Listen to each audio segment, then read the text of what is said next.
राधा कृष्णाभ्याम नमः। श्रीमद् भागवत महापुराण एकादश स्कंध।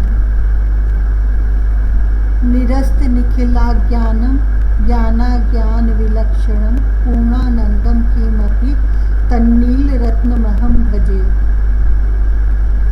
ओम नमो भगवते वासुदेवाय। श्रीमद् भागवत महापुराण एकादश स्कंद। पहला अध्याय। यदुवंश को ऋषियों का शाप।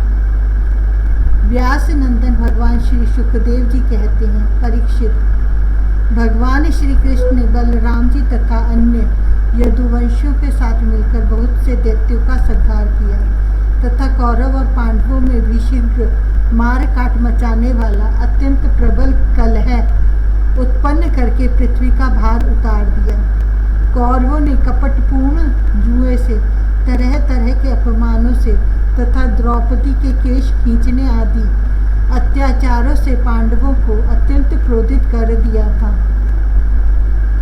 उन्हीं पांडवों को निमित्त बनाकर भगवान श्री कृष्ण ने दोनों पक्षों में एकत्र हुए राजाओं को मरवा डाला और इस प्रकार पृथ्वी का भार हल्का कर दिया।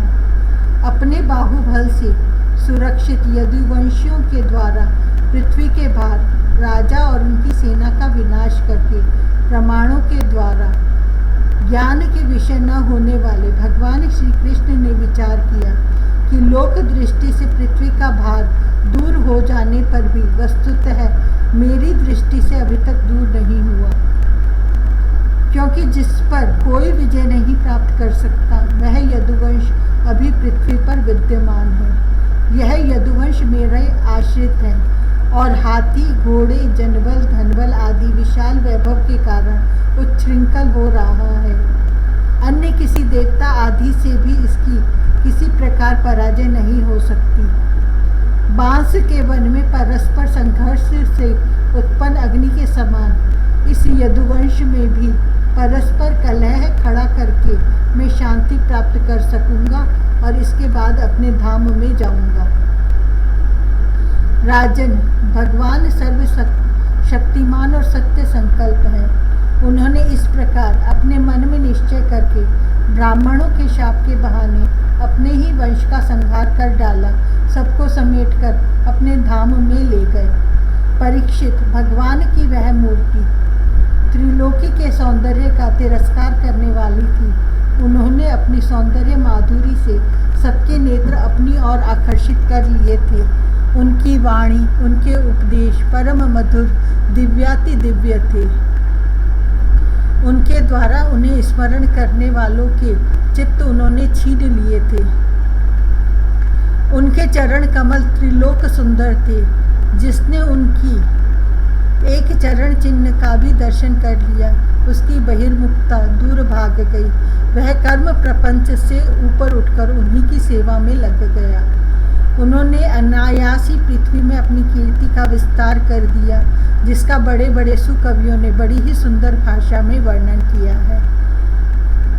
वह इसलिए कि मेरे चले जाने के बाद लोग मेरी इस कीर्ति का गान, श्रवण और स्मरण करके इस अज्ञान रूप अंधकार से सुगमतया पार हो जाएंगे।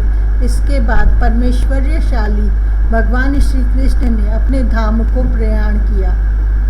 राजा परीक्षित ने पूछा, भगवान, यदुवंशी बड़े ब्राह्मण भक्त थे, उनमें बड़ी उदारता भी थी और वे अपने कुल वृद्धों की नित्य निरंतर सेवा करने वाले थे।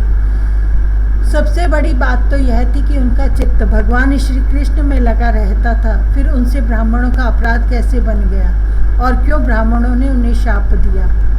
भगवान के परम प्रेमी विप्रवर, उस शाप का कारण क्या था और क्या स्वरूप था? समस्त यदुवंशियों के आत्मा, स्वामी और प्रियतम भगवान एकमात्र भगवान श्री कृष्ण ही थे। फिर उनमें फूट कैसे हुई? दूसरी दृष्टि से देखें तो वे सब ऋषि अद्वैतदर्शी थे। फिर उनको ऐसी भेद दृष्टि कैसे हुई? यह सब आप कृपा करके मुझे बतलाइए। श्री सुखदेव जी ने कहा, भगवान श्री कृष्ण ने वह शरीर धारण करके जिसमें संपूर्ण सुंदर पदार्थों का सन्निवेश था, नेत्रों में मृग नयन, कंधों में सिंह स्कंद, करों में करी कर, चरणों में कमल आदि का विन्यास था। पृथ्वी में मंगलमय कल्याणकारी कर्मों का आचरण किया। वे पूर्ण काम प्रभु द्वारका धाम में रहकर क्रीड़ा करते रहे और उन्होंने अपनी उदार कीर्ति की स्थापना की। जो कीर्ति स्वयं अपने आश्रय तक का दान कर सके वह उदार है। अंत में श्री हरि ने अपने कुल के संहार उपसंहार की इच्छा की, क्योंकि अब पृथ्वी का भार उतरने में इतना ही कार्य शेष रह गया था। भगवान श्री कृष्ण ने ऐसे परम मंगलमय और पुण्य प्रापक कर्म किए जिनका गान करने वाले लोगों के सारे कलिमल नष्ट हो जाते हैं। अब भगवान श्री कृष्ण महाराज उग्रसेन की राजधानी द्वारकापुरी में वसुदेव जी के घर यादवों का संहार करने के लिए काल रूप से ही निवास कर रहे थे। उस समय उनके विदा कर देने पर विश्वामित्र, असित, कण्व, दुर्वासा, भृगु, अंगिरा, कश्यप, वामदेव, अत्रि, वशिष्ठ और नारद आदि बड़े बड़े ऋषि द्वारका के पास ही पिंडारक क्षेत्र में जाकर निवास करने लगे थे। एक दिन यदुवंश के कुछ उद्दंड कुमार खेलते खेलते उनके पास जा निकले। उन्होंने बनावटी नम्रता से उनके चरणों में प्रणाम करके प्रश्न किया। वे जाम्बवती नंदन सांब को स्त्री के वेश में सजाकर ले गए और कहने लगे, ब्राह्मणों, यह कजरारी आंखों वाली सुंदरी गर्भवती है। यह आपसे एक बात पूछना चाहती है, परंतु स्वयं पूछने में सकुचाती है। आप लोगों का ज्ञान अमोघ अबाध है, आप सर्वज्ञ हैं। इसे पुत्र की बड़ी लालसा है और अब प्रसव का समय निकट आ गया है। आप लोग बताइए, यह कन्या जनेगी या पुत्र? परीक्षित, जब उन कुमारों ने इस प्रकार उन ऋषि मुनियों को धोखा देना चाहा, तब वे भगवत प्रेरणा से क्रोधित हो उठे।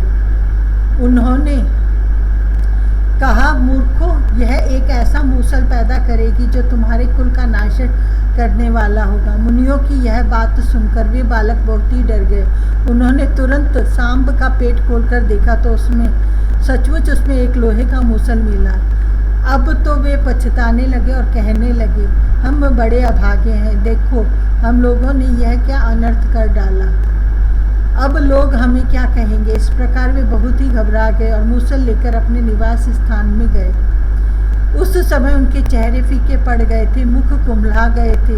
उन्होंने भरी सभा में सब यादवों के सामने ले जाकर वह मूसल रख दिया और राजा उग्रसेन से सारी घटना कह सुनाई।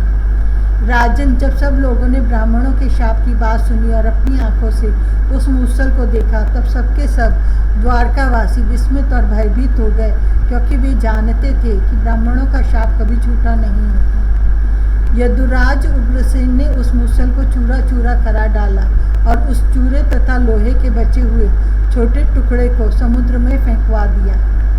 इसके संबंध में उन्होंने भगवान श्री कृष्ण से कोई सलाह न ली, ऐसी ही उनकी प्रेरणा थी। परीक्षित, उस लोहे के टुकड़े को एक मछली निगल गई और चूरा तरंगों के साथ बह बहकर समुद्र के किनारे आ लगा। वह थोड़े दिनों में ऐरक बिना कांट की एक घास के रूप में उगाया। मछली मारने वाले मछुओं ने समुद्र में दूसरी मछलियों के साथ उस मछली को भी पकड़ लिया। उसके पेट में जो लोहे का टुकड़ा था, उसको जरा नामक व्याध ने अपने बाण की नोक में लगा लिया। भगवान सब कुछ जानते थे, वे इस शाप को उलट भी सकते थे, फिर भी उन्होंने ऐसा करना उचित न समझा। काल रूपधारी प्रभु ने ब्राह्मणों के शाप का अनुमोदन ही किया।